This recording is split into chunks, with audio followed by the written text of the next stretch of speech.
Now we want to take a look at the MOS practice exams section.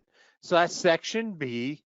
This is an area that is new and is designed to help the students and the teacher prepare to take the MOS exams.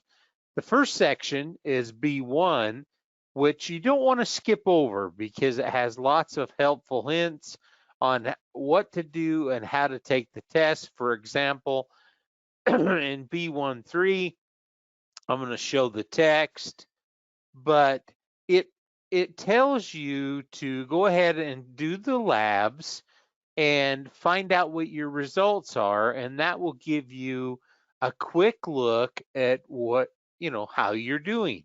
It'll show what tasks you got right, what tasks you didn't, and allow you to put together a kind of an approach or a plan to move forward. So let's go back here. If you look, we have domain practice labs, which we're going to discuss in depth, but we have them for Word, Excel, and PowerPoint. So it's 3 different areas.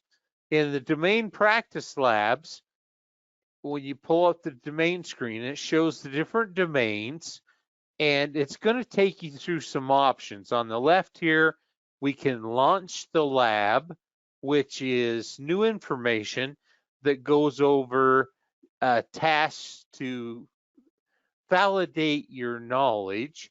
You can even click on the Manage Documents text and launch the lab. We have reporting available. And so what we want to do first is we want to step you through a lab and then show you how that will factor in on the report side and the resources side.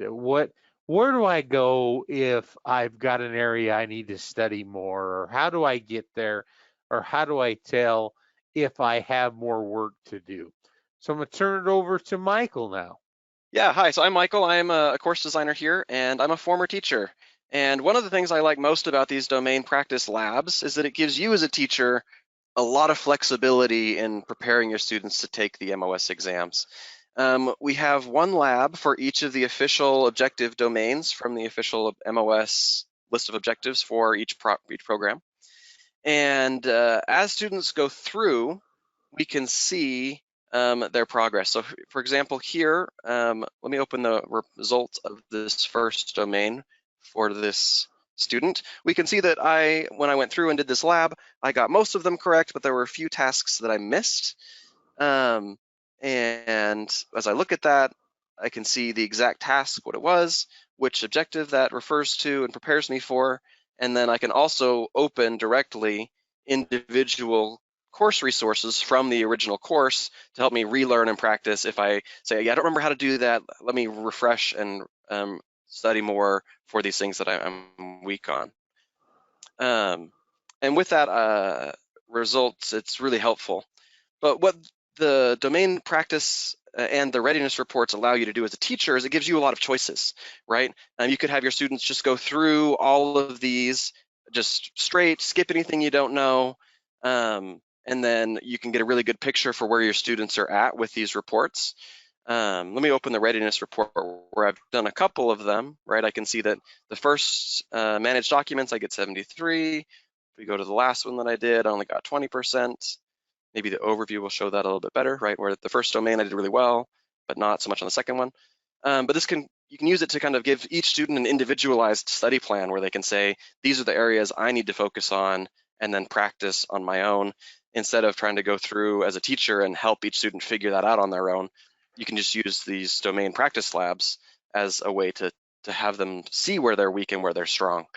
Let me go ahead and launch the lab, because you can also use them as a way to practice for the exams, which is that you can have students go through these labs until they get 100%.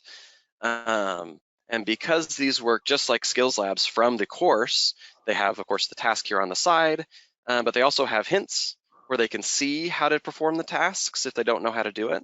And they have show me videos that'll go through, I'll just pause that, but it'll go through and show them this is how you can accomplish the specific task.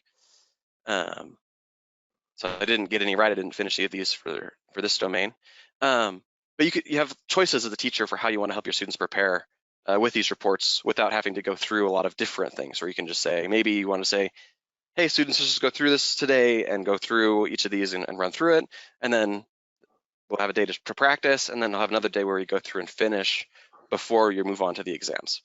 So in addition to having the results where they can see each task, we also provide a view where they can expand each of these domain practice labs and see these objectives from the actual MOS objective list. So for example, here we have 1.1.1, search for task is the official MOS objective, and I have mastered that through I've shown that I know how to do that as I've gone through the practice labs here. We've also gone through and added additional clarification for some of the objectives that are a little vague or broad. So for example, what does it mean to set up document pages? Well, can you add custom margins? Can you change the page orientation? Can you change the paper size? Those are all individual things that you might need to do in order to master this objective from the MOS objective list. And I can see my progress here as I go through all of those things. If I find one that I maybe didn't have, or like set document pages here, I can go ahead and hit the more options there, and I can see course resources that I can use to refresh my learning or go back and try again on different practices as well, and just open that up directly without leaving and watch those videos or do those practices right from this objective list.